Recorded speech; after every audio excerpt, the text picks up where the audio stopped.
Qu'est-ce que le bonheur? Cette question, je me la suis posée encore et encore ces dernières années. Cette question, Julien Perron a sillonné le monde pendant 4 ans et a interviewé des écrivains, des philosophes, des scientifiques pour la leur poser. Aujourd'hui, j'ai la chance de l'interviewer. Il est réalisateur du film C'est quoi le bonheur pour vous? Il est aussi écrivain, il a écrit le livre C'est quoi le bonheur pour vous? Il a aussi créé le magazine qui s'appelle Innovation en éducation.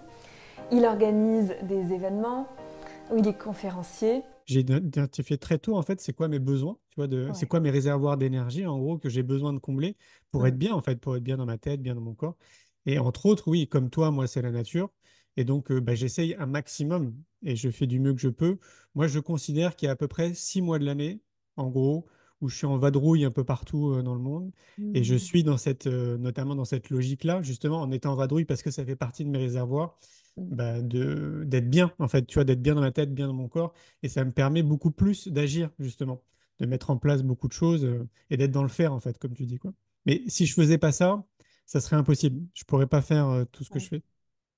C'est super intéressant que tu parles de ça parce que moi-même, je m'en rends compte aussi en ce qui me concerne, de plus je me recharge, plus ce que je donne au monde, à l'autre, mes contributions sont belles, sont justes, sont alignées, sont... Exactement. Si je ne suis pas assez rechargée, il y a de la frustration qui se met en place, je vais être je vais arriver à moins donner vraiment, en fait. Il y aura Tout à des fait. attentes aussi, donc... Exactement. Et puis, ben, fatalement, moi, je le vois aussi, bah, je vais être moins connecté à ma partie intuitive, moins connecté à ma créativité. Enfin, il y a beaucoup de choses, beaucoup de paramètres quand même qui changent. mm, Et c'est pour ça que j'invite, à travers le livre, mais à travers plein d'autres choses qu'on fait, justement, à semer des graines et à accélérer les prises de conscience pour que les gens conscientisent que ouais. tout ce qu'on nous a vendu, comme quoi c'est égoïste, en fait, de prendre soin de nous Mm, en priorité avant les autres, bah, que mm, c'est, voilà, que c'est en fait, c'est un leurre, quoi, les amis, quoi. C'est tout l'inverse, justement. Il faut commencer par nous. Et mm, activement, j'ai envie de dire. Pour moi, c'est l'idéal, c'est tous les jours, en fait. Tous les jours, chacun à son niveau. Vraiment, mm, chacun à son niveau, hein. On est tous différents de là mm. où on part, hein, quelque part. Mais déjà, de faire du mieux qu'on peut tous les jours pour prendre soin de nous en priorité avant tout le reste, avec les outils qu'on a à notre portée. Je crois que déjà, rien que ça changerait la face du monde, en fait. Rien que ça. Mais tellement, je suis tellement d'accord avec ça. Et nous sommes l'instrument de ce monde. Donc, si on prend soin de son instrument, si l'instrument est bien, bien pris en charge, ben, en fait, la musique qui va délivrer sera beaucoup plus belle. Ah, forcément. Et, Forcément. et Et je, puis, alors, ouais. excuse-moi, ouais, mais en fait, ce qui me vient à l'esprit, c'est que il faut se rappeler quand même que peu importe la société dans laquelle on grandit, donc le pays dans lequel on grandit, Ouais, globalement, le conditionnement qu'on peut avoir ne va pas dans ce sens-là. C'est-à-dire qu'on ouais, nous apprend pas. Ça fait pas partie, tu vois, de par exemple, je sais pas, de l'éducation nationale, par exemple, mais il n'y a pas que ça. C'est pas un projet sociétal, clairement, en fait, de d'amener les individus à être responsables de leur santé mentale et physique et ouais, de prendre soin d'eux. Tu sais, on nous l'apprend pas en fait. Donc c'est tellement. pas logique pour 80% de la population. C'est logique de se brosser les dents et de prendre une douche, parce que ça Mm, on a appris pour le coup. Mais par contre, de mettre en place tout un tas d'outils dans notre quotidien, tu vois, en plus de tout ça, de se brosser les dents et de prendre une douche, quoi, on va dire, et de manger par exemple. On nous l'apprend pas. Et là, chacun, on a vraiment des leviers à actionner pour être bien dans notre tête et bien dans notre corps, quoi. Et ça change tout, une fois de plus, après, dans notre vie perso et pro. Et en lisant ton livre, en fait, tu parles un petit peu aussi du fait que voilà, en tout cas, tu n'étais pas le meilleur élève à l'école et tout. Et Non. moi, je me suis forcée à être la meilleure élève et tout ça. Je me suis suradaptée. Mais ce qu'on a en commun, je pense, tous les deux, c'est on s'est rendu compte qu'en fait, il y avait autre chose à créer. Et moi, j'ai pas un très bon souvenir de mes années d'école. Vraiment, je me souviens vraiment une suradaptation, une... Ah, tu mets le mot C'était... juste, hein. C'est ça, hein.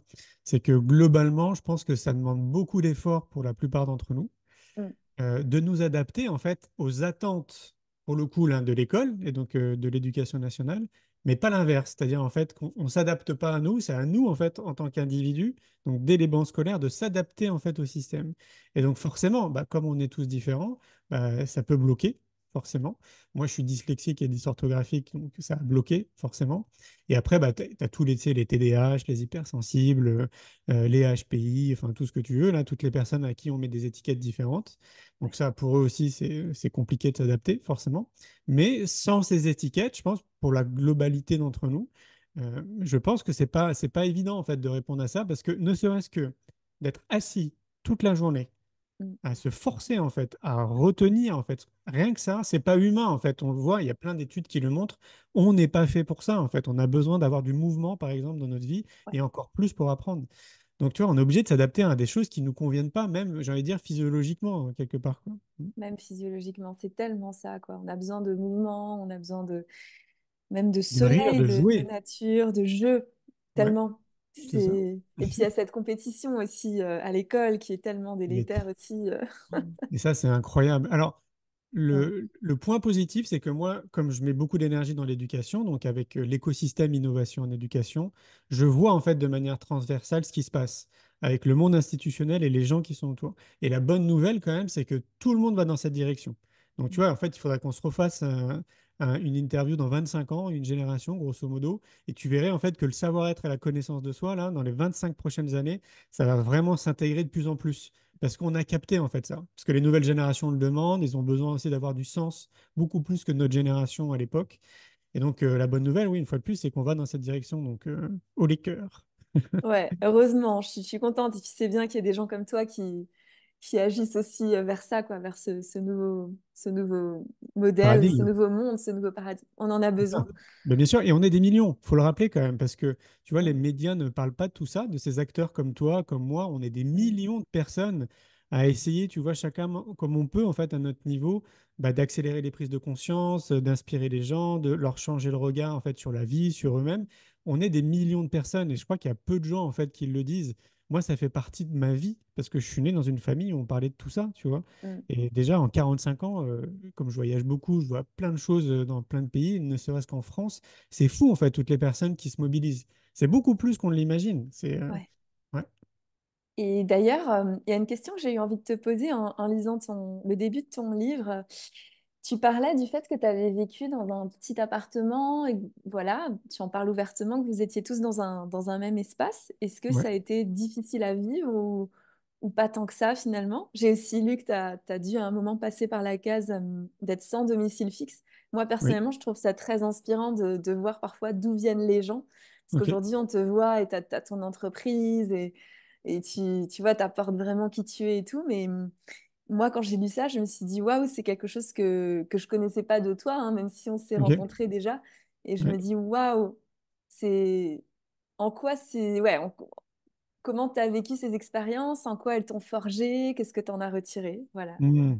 Alors déjà, il faut replacer le contexte. Donc on Mm. était à quatre dans une loge, donc on était gardien d'immeuble avec mes parents et mon frère, et on n'était pas n'importe où quand même, on était avenue Montaigne.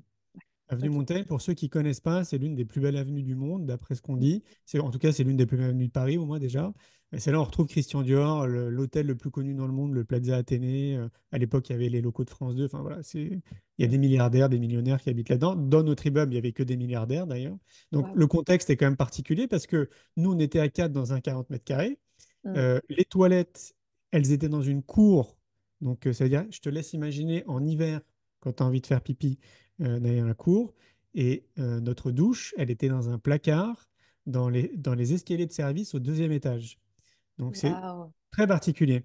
Et à côté de ça, moi j'avais mes copains en fait dans l'immeuble qui avaient donc du coup des parents bah, qui étaient fortunés, quoi. Et donc je passais du temps aussi dans ces appartements. Et du coup après je redescendais chez moi. Ça faisait un décalage très étonnant. Mais en même temps, pour répondre à ta question, je crois que quand tu es enfant, tu te rends pas compte de tout ça. Mm. Tu sais, enfin, les dimensions sont pas les mêmes parce que je t'explique, je suis revenu avenue Montaigne, ma loge n'existe plus, maintenant c'est une boutique de luxe et je suis rentré dans cette boutique et en fait je me suis retrouvé dans mon salon à l'époque. Énorme. Mais en fait, mais c'est microscopique. Quand je le vois maintenant avec mes yeux Mm. d'adulte, je me suis dit mais comment on a fait pour vivre à quatre là-dedans, quoi. Mm. Tu vois, en fait, les proportions, je trouve, sont différentes quand tu es enfant et quand tu es adulte. Complètement. Ça m'a fait la même chose quand je suis retourné quand j'étais en maternelle, dans la cour en fait dans laquelle on était, où moi j'avais l'impression de courir des kilomètres dans cette cour, et en fait la cour elle était toute petite, avec mes yeux d'adulte, tu vois. C'est assez étonnant.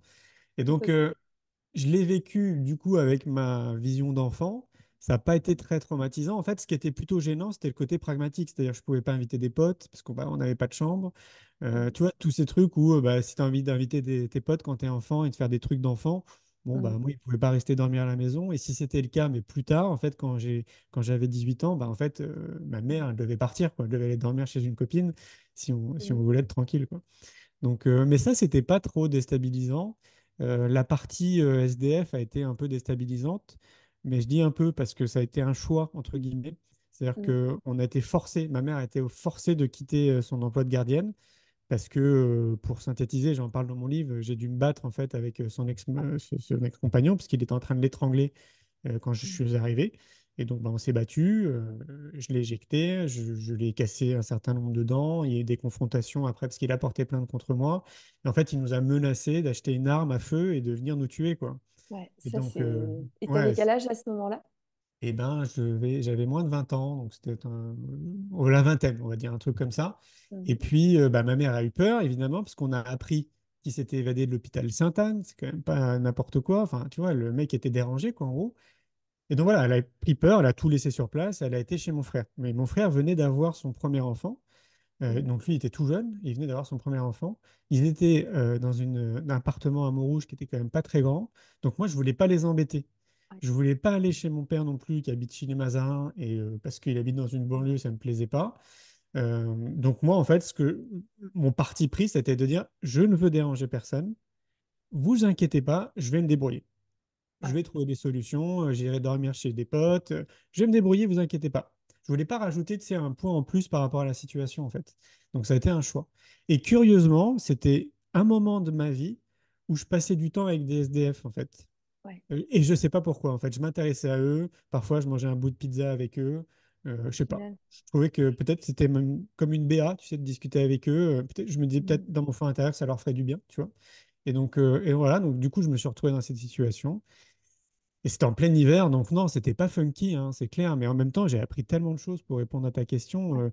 J'ai vu en fait que déjà que j'étais quelqu'un de très optimiste et positif, Mm. mais parce que j'étais déjà dans cette dynamique de prendre soin de moi.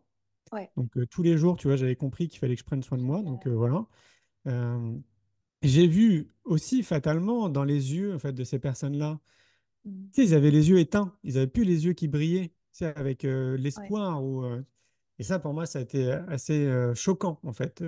Choquant de voir, en fait, que pour eux, il n'y avait plus de solution. Mm. Alors que moi, dans mon fort intérieur, du coup, je me dis, mais je vais trouver une solution. De toute façon, ça va pas durer longtemps, quoi, tu vois. Et Mm. c'était tous les jours, je pense que je devais me dire ça, quoi. Donc, mais Waouh. indéniablement, à un moment donné, tu trouves une solution, forcément. Enfin, je pense, hein. Mm. Et, euh, et puis c'est la débrouille. Forcément, ça t'apprend à te débrouiller, donc ça t'apprend la débrouille. Ça t'apprend aussi à imposer un regard aussi très différent après sur d'autres événements que tu peux vivre dans ta vie. Je pense qu'après, tu relativises aussi d'autres choses, à mon Ouais. avis, mais sans les conscientiser. Mais en y réfléchissant, je pense que ça apporte ça. Ouais, voilà. Mais en tout cas, moi, ce que je dis, c'est des fois, on me pose la question, si tu devais enlever une chose de ta vie ou changer les paramètres de ta vie, est-ce que tu le ferais? Et je dis non, en fait. Je ferais exactement la même chose parce que je serais pas là à discuter avec toi. Enfin, en tout cas, c'est ma conviction. Bah, c'est ça. Ouais, C'est qu'en fait, tout ce qu'on a vécu par le passé concourt à ce qu'on soit là maintenant, à cet instant précis, et cet instant est chouette. Et ce que tu dis, ça me parle aussi à moi, parce que je réalise que tout ce que j'ai vécu, finalement, c'est que je me dis que si je l'ai vécu, je devais le vivre, en fait. C'est que ça exactement. devait venir à moi, ça fait partie de mon chemin, en fait. J'accepte ce qui m'est donné C'est ça. de vivre. C'est Et ce, exactement ça. et ce que je trouve très riche aussi dans ton chemin, c'est que tu as côtoyé des SDF, toi-même, t'as été dans cette situation, et des milliardaires, finalement. Ouais, c'est ça. Donc, on Ah, est c'est vraiment dans des extrêmes. Et très du coup, étonnant. ouais. Et j'ai été invité dans des bar mitzvahs, j'ai du mal à le prononcer, mais tu vois ce que c'est? Tu sais, c'est des fêtes en fait Ouais, juives ouais, je vois tout à fait. sur les Champs-Élysées, dans des lieux mais de Mm, dingue, quoi. mm. Et effectivement, et nous, à côté, on avait une vie, mais ultra modeste. Oui, oui, bien C'est ouais, sûr. c'est comme si j'avais souvent côtoyé un peu ces extrêmes. Ouais. Mais j'ai toujours été à l'aise. Tu sais, il y a une partie de ma vie aussi où j'ai fait du skateboard Mm. pendant 14 ans. Donc, j'étais très souvent dehors, parce que le skateboard, ça se fait dehors. Et donc, je Mm. trouve que c'est une autre école aussi, tu sais, quand tu es dehors. Pareil, en fait, tu côtoies tellement de choses, tu fais tellement de rencontres, il y a des extrêmes, en fait, en permanence. Et Ouais, ouais, ouais. ouais, et ça apporte une réelle richesse. Mm. Et du coup, justement, j'en viens à une des questions principales que je voulais te poser. La question qui est, du coup, c'est quoi aujourd'hui, tu définirais, c'est quoi le bonheur pour toi? Voilà. Alors, bah, ça me fait sourire parce que je te laisse imaginer le nombre de fois où on m'a posé la question. Je pense que oui, c'est ça. Je pouvais pas ne pas la poser, mais Mais je c'est sais qu'on te clair, l'a je tellement comprends. demandé. Parce que pour ceux qui ne le savent pas, en fait, tout est parti d'un film que j'ai Ouais. réalisé qui s'appelle C'est quoi le bonheur pour vous, qui est sorti Ouais. en 2017. Depuis, il y a 2 millions de personnes qui ont vu le film. Et- Il est accessible sur YouTube gratuitement pour ceux qui veulent le voir. Et de fil en aiguille, bah, moi j'ai interviewé 1500 personnes dans 25 pays. Je leur ai posé la question, c'est quoi le bonheur pour vous? Donc forcément, les gens après veulent connaître ma définition. Et donc moi, ce que je dis, c'est que très souvent, c'est que dans mon film, à la fin, justement, je donne ma définition du bonheur. Donc j'invite les gens à regarder le film, du coup. Mais pour pas spoiler le film, j'ai une définition qui m'est propre et qui n'a pas évolué avec le temps. C'est au moment où j'ai commencé à me dire que j'avais envie de créer une entreprise. Comme je te l'ai dit au tout début, j'ai réfléchi à mes besoins, tu sais, à remplir mes réservoirs d'énergie pour être bien. Et en fait, ces besoins-là, quand tu réfléchis à la question c'est quoi mes besoins, tu réfléchis de manière directe, voire indirecte, à la question c'est quoi le bonheur pour moi en réalité. Et moi, mes besoins, ils n'ont pas changé. J'ai des besoins, je pense, fondamentaux de tout être humain. Donc j'aime bien manger. Je me considère comme quelqu'un d'épicurien. Donc je prends du temps tous les jours, quand je suis ici à Montpellier, de cuisiner des aliments qui sont bons, tu sais, pour ma santé, colorés. Donc ça, c'est vraiment un moment qui est important pour moi. La nature, comme je te le disais, j'ai vraiment besoin, c'est ma spiritualité à moi, en fait, la nature, je me sens connecté à elle. Le lien, donc les gens, j'adore rencontrer des personnes, je suis très curieux de leur vie. L'amour, l'amitié, voilà, voyager, évidemment, ça fait partie de mes réservoirs d'énergie. Et j'aime bien quand même préciser ce que c'est pour moi le voyage. Parce que souvent, tu sais, dans l'inconscient collectif, quand on entend voyage, c'est, par exemple, toi, tu es parti en Équateur, tu vois, pendant 8 mois. D'autres, ils vont imaginer l'Inde, par exemple. Et moi, le voyage, c'est pas tant ça, en fait, pour moi. Le voyage, c'est, de manière pragmatique, c'est quitter ton lieu d'habitation, dormir 24 heures à l'extérieur, tu vois, une nuit, on va dire, et revenir après chez toi. C'est ça, en fait, pour moi, le voyage. Et ça, je le fais très souvent ici, à Montpellier. Je vais dans les Cévennes, je vais bivouaquer, en fait, dans les Cévennes, juste une nuit ou deux. Et après, je reviens ici à Montpellier et j'ai l'impression d'être parti une semaine. C'est fou. Et donc, c'est ça, pour moi, le voyage. Ouais. Donc voilà, c'est ça, en fait, quelque part, ma définition du bonheur. Moi, ça me parle beaucoup parce que je me suis souvent demandé quels sont les ingrédients qui contribuent à mon bien-être et je me reconnais, quoi. Le voyage, le sommeil, l'alimentation, le sport. Ouais, Et puis tout ce qui est méditation, relaxation, nature. Et ça correspond exactement. exactement aussi aux besoins que je ressens moi-même. Donc je trouve ça hyper sain et beau de se dire, OK, de quoi j'ai besoin pour être bien et de se l'offrir en fait. Mais oui, tellement. Et il faut une Et bonne dose d'amour de soi aussi pour se l'offrir, je trouve. bien sûr. Et puis, tu vois, en fait, comme je le dis, pour moi, c'est les fondamentaux. Alimentation, sport, sommeil, nature, relaxation, c'est les fondamentaux. Mais quand tu observes notre société, les gens oublient en fait tout ça. Tu vois, Ouais. tellement c'est devant nous et tellement c'est ouais, c'est un peu tu sais, comme le nez rouge, quoi. On Mm. ne le voit pas. Et moi, je vois bien en fait, les gens ne prennent pas du temps à avoir une alimentation qui leur correspond. Ouais. Rien que ça déjà. Si on isole que l'alimentation, par exemple, et Mm. qu'on rejoint ce que dit Hippocrate, c'est que ton aliment soit ton premier médicament, et ben la majorité des gens, ils consomment des produits marketing en fait. Et Mm. donc, ils n'ont même pas cette conscience, parce qu'on ne nous l'a pas appris, une fois de plus, que c'est d'abord vraiment notre premier réservoir d'énergie, en fait, ce qu'on mange, et qu'on devrait trouver, chacun un peu comme des chercheurs, c'est quoi l'alimentation qui me correspond, moi, Julien, tu vois, qui va être différente pour toi, Pauline? C'est quoi, en Ouais. fait, cette alimentation qui va m'apporter de l'énergie, de la vitalité? Et ça demande du temps, tu vois, de trouver vraiment ce que c'est. Et comme on ne nous l'a pas appris, bah, évidemment, les gens ne le font pas. Mm. Et donc voilà, c'est ce que je rappelle entre autres dans le livre, avec plein de passages à l'action, plein d'outils, plein d'études aussi. Je trouvais important de mettre en relation des études scientifiques parce que Mm. on est face à une société qui accorde de l'importance aux sciences, visiblement. Donc voilà, voilà. L'alimentation, par exemple, si on devait se concentrer sur une seule chose, tout le monde là dans notre société, voilà, cherchez vraiment ce qui est bon pour vous et qui vous apporte de l'énergie, de la vitalité. On fait le pont entre ce qu'on mange et nos pensées. C'est quand même Ouais. fou. Et ouais. Tellement. Ce qu'on a aussi en commun, je pense, c'est qu'on est sorti un petit peu des cases à cocher de la société. En tout Bah cas, oui. voilà, quoi, c'est pas notre priorité. En tout cas, moi, ça n'a pas été ma priorité d'aller cocher des cases. On va dire Mm. qu'au début de ma vie, oui, et puis après, j'en suis sortie.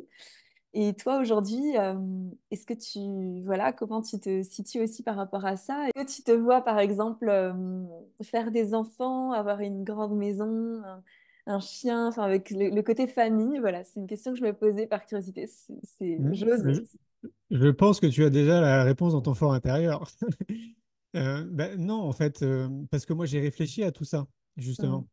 Et de ma propre observation, je vois en fait que les gens ne réfléchissent pas parce qu'on est conditionné. C'est-à-dire qu'en Ouais. en gros, on fait des enfants, on se marie, on prend la Mm. maison, le 4x4, le chien, le chat, parce qu'il y a un très très fort conditionnement. La nouvelle génération, comme je le disais tout à l'heure, elle voit les choses très différemment et tant mieux, je trouve, Mhm. parce qu'elles ont besoin de donner beaucoup plus de sens à leur vie perso et pro.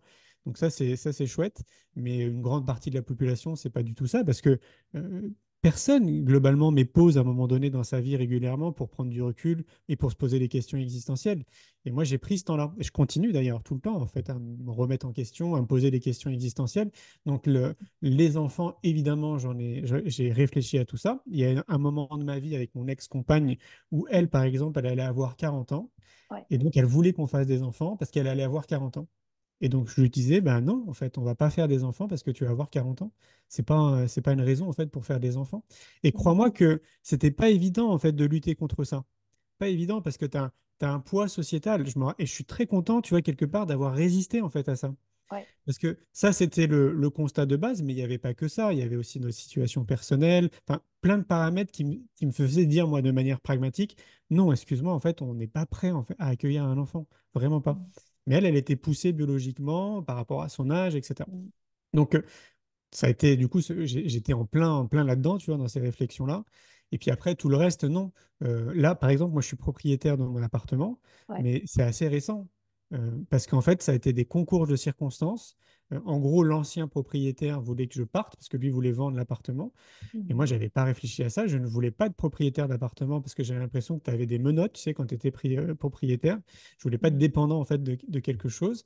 Et voilà, et les choses se sont synchronisées. Donc, bon, je voulais pas quitter les lieux et j'ai la possibilité de le faire.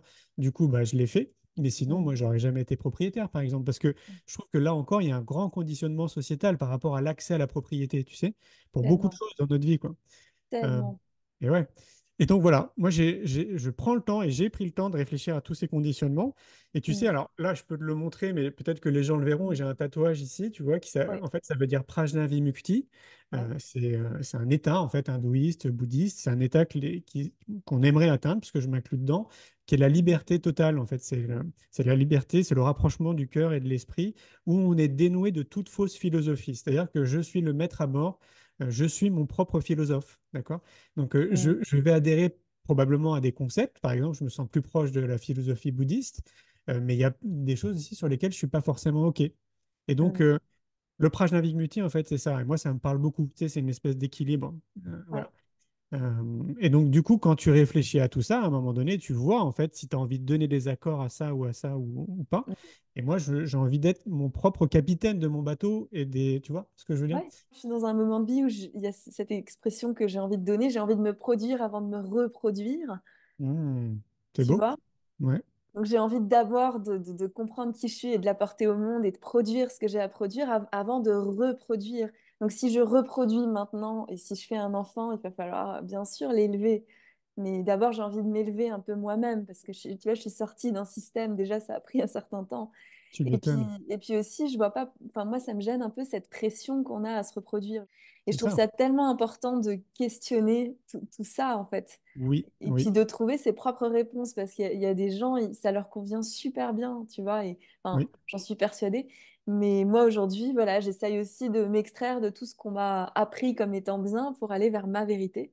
Et je trouve ça, et ça, c'est le bonheur en fait. C'est de Ben, s'autoriser à vivre ce qui nous rend joyeux et heureux et bien. en fait, en prenant cette direction, tu prends la direction du Prajna-Vimukti. C'est Super. c'est exactement ça, ouais. Et donc, du coup, oui, oui, moi, j'invite vraiment les gens. Tu sais, par exemple, dans notre société, on nous apprend pas l'esprit critique. à Ouais. remettre en perspective, non pas à critiquer, mais à remettre en perspective en fait tout ce qu'on peut nous dire, ce que tu entends à Mm. la radio, ce que je dis, ce que tu dis, plein de choses, tu sais. Mais Mm. rien que ça, déjà, ça change toute une vie en fait de remettre les choses, tu vois, en question. Non pas que c'est non, non, non, je suis pas d'accord, mais c'est Mm. est-ce que moi, ça me vient me parler, tu vois, tu t'écoutes intérieurement, est-ce que moi, je suis OK avec ça, est-ce que j'ai envie de donner cet accord à ça, quoi. Après, on est tous d'accord. Exactement. Voilà, c'est ça. Ouais, ouais, je trouve ça beau et chouette et ça contribue. On est toujours sur le thème du bonheur, ça contribue au bonheur. Pour moi, c'est ça, c'est de se construire une vie selon ses propres aspirations, valeurs, envies. Oui. Et c'est beau de voir des personnes qui se l'autorisent, quoi. Oui, puis alors, à préciser, sous Mm. condition évidemment que tu ne fais de mal à personne, Oui, tu vois, parce que totalement, l'idée, faut pas être égoïste ou quoi que ce soit, bien évidemment, totalement, même tout le contraire.